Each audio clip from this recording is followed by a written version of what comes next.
Hello, my name is Karen Fraser, and I'm a professor at the University of San Francisco, where I teach in the Art History and Museum Studies and Asian Studies programs. This short lecture will focus on the topic of women and portrait photography in late 19th and early 20th century Japan. This timeframe covers just before and during the Meiji period, which spanned the years from 1868 to 1912. The earliest photography studios in Japan date to around the year 1860, just before the Meiji period. Those first studios typically did not yet specialize in a particular type of subject matter, and they produced portrait photographs in addition to other subjects such as landscape photography. In the 1870s, photography studios focusing primarily on portraiture expanded significantly and could be found in most urban and regional centers throughout Japan. More than 100 photography studios existed in the capital city of Tokyo alone as of the year 1877, according to one contemporary source. Notably, this period, that is the 1860s, 70s, and 80s, corresponded with Japan's remarkably rapid transition from a feudal country that was largely isolated from the West into one that aimed to quickly modernize by adapting lots of technologies and ideas from the West. And photography became known for its associations with this transition. After watching this video, you will understand key ways in which women were involved in photography as both producers and as subjects. You will understand some of the connections between photography and the rapidly changing culture of late 19th century Japan, specifically how portrait photographs could be used to symbolize the new modern Japan during this period. And you will also be able to discuss some important areas of overlap between photographs and another widespread Japanese art form, woodblock prints. Now, I want to specify that my discussion and the images you'll see focus on pictures taken by Japanese photographers and intended for a Japanese audience. These are different than so-called type or customs and manners photographs, which you might learn about in a different lecture in this series. Customs and manners photographs, such as the one on the left, often featured people, but they were intended primarily to illustrate aspects of Japanese culture for a European or American audience. The figures that appear in these photos are very seldom identified. They are described instead in generic terms, such as dancing girl, the title of this image.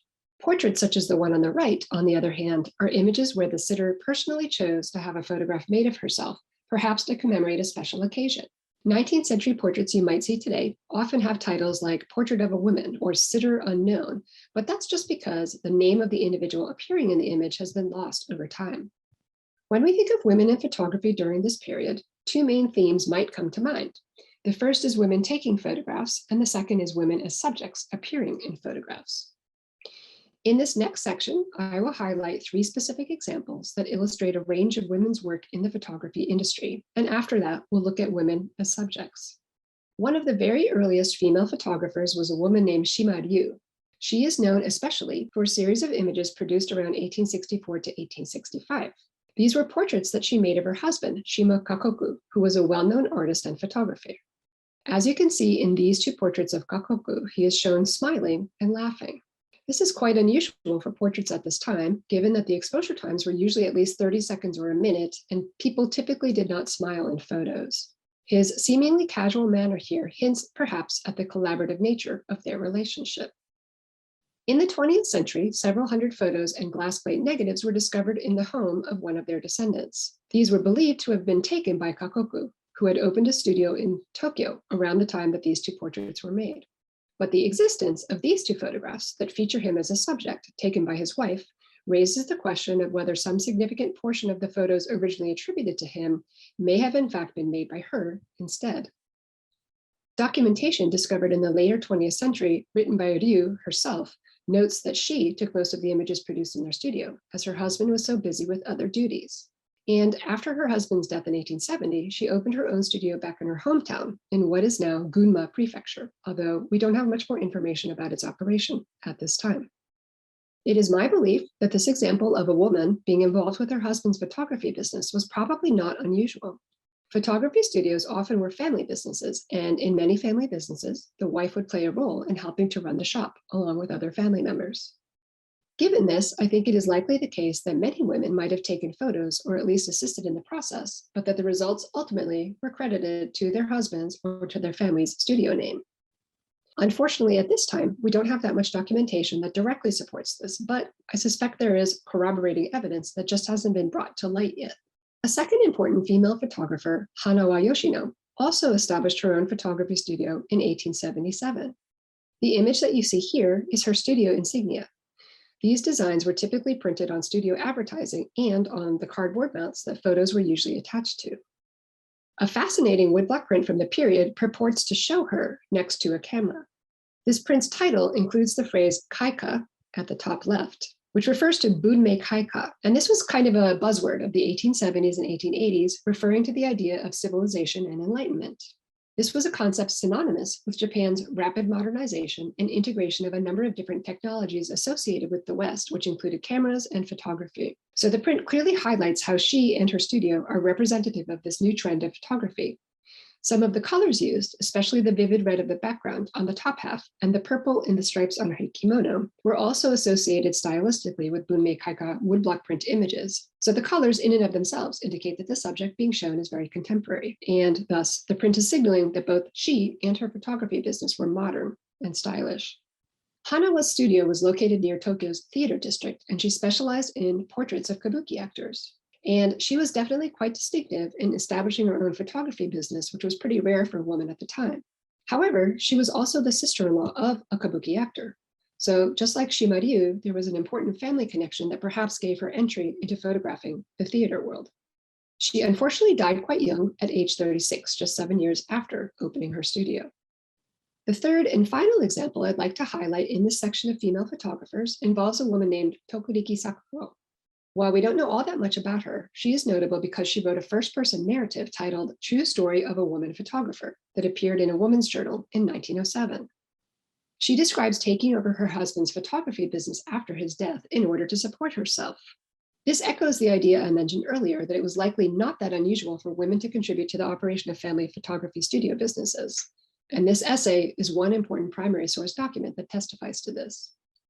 In addition, her story is quite interesting for what it reveals about the attitudes of some of her female subjects towards photography. In her narrative, Tokuriki describes her clientele as being about 70% female. She also mentions her customers routinely stating that they prefer to work with a female photographer, and especially that younger women express discomfort at being photographed by a male photographer. Given that by 1907, when she wrote this, photography studios had been common in Japan for more than 3 decades, you might think it was just completely ordinary by then to sit for a portrait. But her testimony raises interesting questions about the idea of gendered studio practices. These 3 examples help us to understand some of the ways women could be involved in making photographs during the late 19th and early 20th centuries. And they also highlight that family connections were typically important for a woman to be able to work in this field. But far more often, women were the subjects of portrait photos rather than the producers. In this next section, I will highlight some early tendencies and trends in portrait depictions of women. Portraits were one of the key subject matters of photography since its inception. And in Japan, there was one particular pre-existing visual tradition that lent itself very readily to the transition to portrait photography early on, and that is woodblock prints. Woodblock images intended to represent specific individual women like the one you see here had been a common subject matter for more than a century already at the time photography was introduced. In particular, woodblock prints of beauties, geisha, and other women generally associated with the entertainment world, also known as the pleasure quarters, were very popular, along with portraits also of kabuki actors who were actually all male. These prints typically show the women with generic-looking faces rather than individualized characteristics, so they might not really fit our understanding of what a portrait is. But nevertheless, these images do represent an important precedent for photography. Once photography studios started to open in the 1860s and 70s, these same women of the entertainment world readily appeared in portrait photos, and typically they were some of the first women to be photographed. Another fascinating print from the 1870s representing the idea of bunmei kaika, or civilization and enlightenment, helps to illustrate this. This image depicts various new ideas and technology associated with progress and the so-called civilization and enlightenment of the period. These include new forms of transportation, Western-style clothing like that you see on the man in the lower center, and new Western building techniques like brick construction, visible in the structure on the top left. Highlighted on that building is a signboard that says photography on it, advertising the medium. If you look closely, you can get a sense of the types of subjects of the photos being advertised, landscapes, and, based on the basic outlines of the compositions, what appear to be images of kabuki actors and of geisha. You can see that this print uses some of the same colors I mentioned earlier for their association with civilization and enlightenment. So by incorporating this subtle reference to photographic portraits, we again see photography associated with being new and modern. There were photographers who deliberately drew from the woodblock tradition when composing their photos. Probably the most famous photographer of the Meiji period was Ogawa Kazumasa. One of his very well-known series from 1891 involved photographing women from the entertainment quarters in Tokyo, which is placed here on the left next to a woodblock print that employs some similar references in the composition on the right. In each image, the woman appears in a picturesque interior space with a scenic view off in the distance. The photo features subtle hand coloring, a technique which also seems to resonate with the print precedents. Essentially, the photograph seems to largely mimic the traditional aesthetic and composition of the print. So in other words, the woman on the left looks pretty traditional on the whole, but simultaneously she's engaging in a modern practice by appearing in a photo. The photographic-looking backdrop behind her adds to the contemporary aesthetic of this image. There are other examples of portraits of women from the entertainment quarters that are more explicit in creating photos referring to the modern. This next example, again, shows a photograph paired with the print we saw earlier. They have similar visual references in the setting, associating each of the women with reading and literature. But whereas the print shows the subject looking at a conventional vertical script on a hand scroll, the studio setting in the photograph exchanges those traditional references for Western furniture, Western architectural look in the column, and a shelf of books bound in Western style. So while the subject remains clothed in traditional clothing, the kimono, the overall impression of the portrait very much associates her with the modern. Now let's have a quick review. And feel free to pause the video and study the next two images as you consider the following question. How might you interpret the references to photography in these two woodblock prints?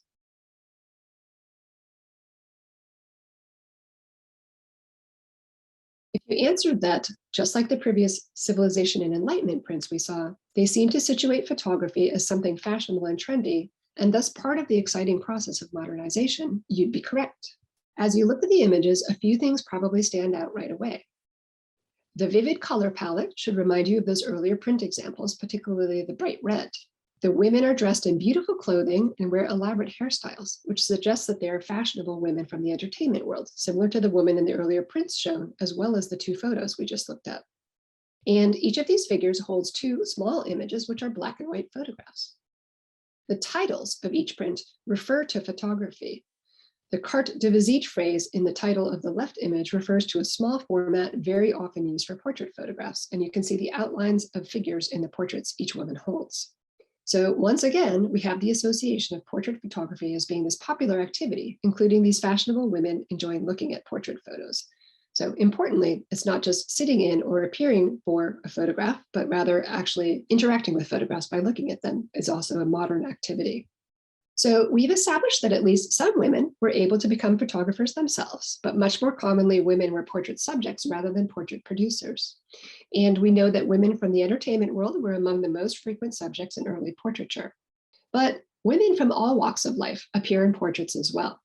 In the final section of this lecture, I will show some different examples of portrait photos of women, which will help illustrate just how widespread the practice was. These examples will also further help us understand some of the ways in which portraiture was tied to modernity.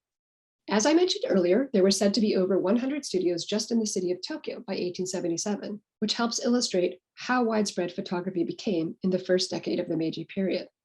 Having a portrait made would have been an indication that the city was participating in this popular and trendy contemporary activity. It was also common for photography studios to use various props or backdrops within the studio that would further highlight the modernness. These include some items we've already seen, such as Western furniture, tables and chairs, and Western architectural references, such as decorated columns or balustrades, which are not typical elements of traditional Japanese architecture. These two portraits highlight these types of objects. Each figure is seated on Western furniture, with a more elaborate version of this type of setting seen on the right image. The older woman on the left also appears to be showing off a Western-style umbrella, which would be another indicator of modern trends. Her portrait showcases a method of presentation that is distinctive to Japanese photography, the wooden casing, which is made out of paulownia wood called kiri in Japanese. These cases were used with ambrotype photography, which is a one-of-a-kind image that is a negative exposed on darkened glass to look like a positive image. And these were especially popular in Japan in the 1880s and 1890s. Two more examples of typical portraits appear here. These, like most others I've shown you, are full-length portraits, which were very common, whether seated or standing. But half-length portraits and images focusing just on the head and shoulders and face were also not unusual. Most people likely didn't have their photographs made all that often. Rather, they may have had a portrait taken for a specific special event, such as a graduation or a marriage. Group portraits were also common, such as the one on the left. And the photos and prints you've seen so far all show women wearing traditional kimono, but women frequently appeared wearing Western-style clothing, as you see on the right image. As you can probably imagine, this dress choice would also be a significant marker of modernity.